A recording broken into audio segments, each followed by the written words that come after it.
اس وقت اسلام آباد کی انسداد دہشت گردی کی عدالت میں عمران خان کا اہم ترین مقدمے کی سماعت مکمل ہو چکی ہے۔ جج صاحب کے اہم ترین احکامات عمران خان کو پیش کیا جائے یا پھر عمران خان کو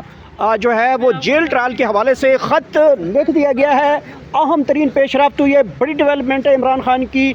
پیشی کے حوالے سے اہم ترین خط جو ہے وہ لکھا گیا ہے۔ سردار صاحب بتائیے گا کہ آج جو پاکستان تحریک انصاف کے اور خاص کر عمران خان کا اہم ترین کیس تھا 3/23 کے کیس کے حوالے سے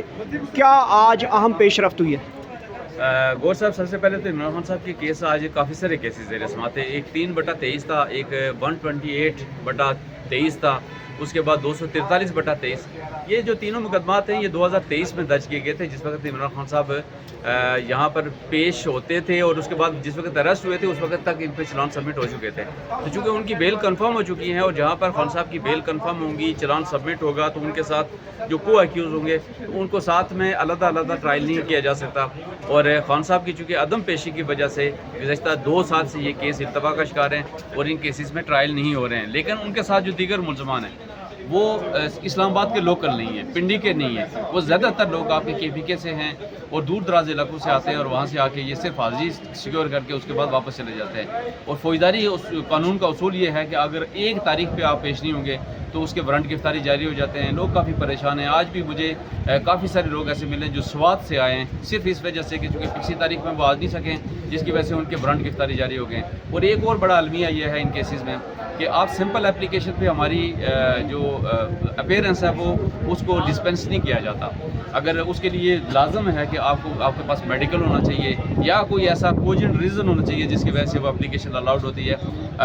اسی لیے ہم بہت سارے لوگوں کی اپلیکیشن نہیں دے پاتے ہیں، اس لیے کہ ہمارے پاس ان کا میڈیکل نہیں ہوتا، کوئی چیز نہیں ہوتی، سمپل اپلیکیشن الاؤڈ نہیں ہوتی ہے۔ اور اس کی وجہ سے اب یہ جتنے بھی لوگ، جیسے میں نے سوات کے بندے کا ذکر کیا، بہت سارے KPK دیر کے لوگ ہیں، یہ ہمارے ساتھ کھڑے ہیں، تو ان کی مالاکنڈ سے ہیں، تو وہ صرف اور صرف اس حاضری کے لیے آتے ہیں اور اس کے بعد چلے جاتے ہیں اور یہ 20 یا 25 دن کی تاریخ ہوتی ہے اور پھر نیکسٹ تاریخ پہ آ جاتے ہیں۔ تو یہ ایک المیہ ہے۔ میں آپ کو بتاؤں، سچی بات یہ ہے کہ میرا ذاتی خیال یہ تھا کہ اگر جن کیسز میں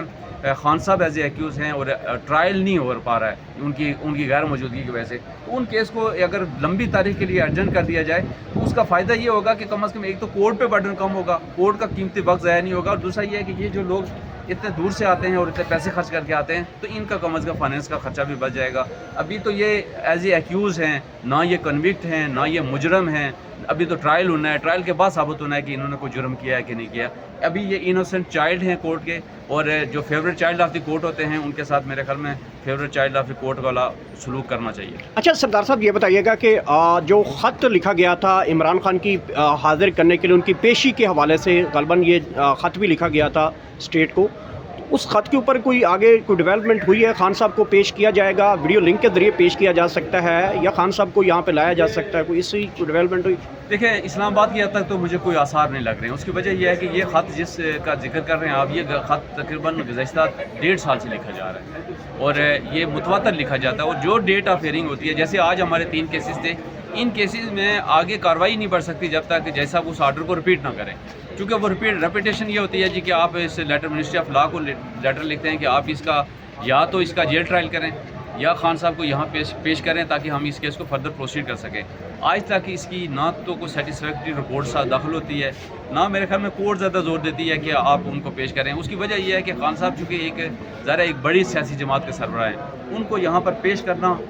سیاسی طور پر بڑا نقصان دہ ہوگا اس حکومت وقت کے لیے، جس کی وجہ سے یہ اجتناب کر رہا ہے۔ اچھا سر، گزشتہ دن حکومتی رہنماؤں سے ہمیں خبریں ملیں کہ عمران خان صاحب کو کسی بھی ٹائم جو ہے وہ اڈیالہ سے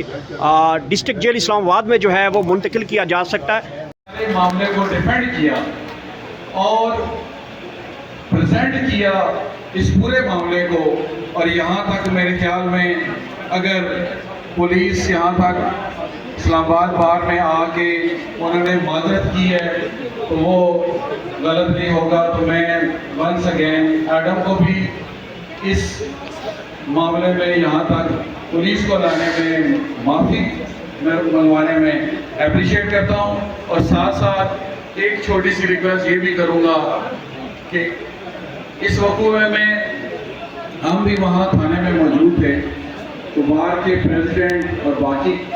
جو کیبنٹ ہے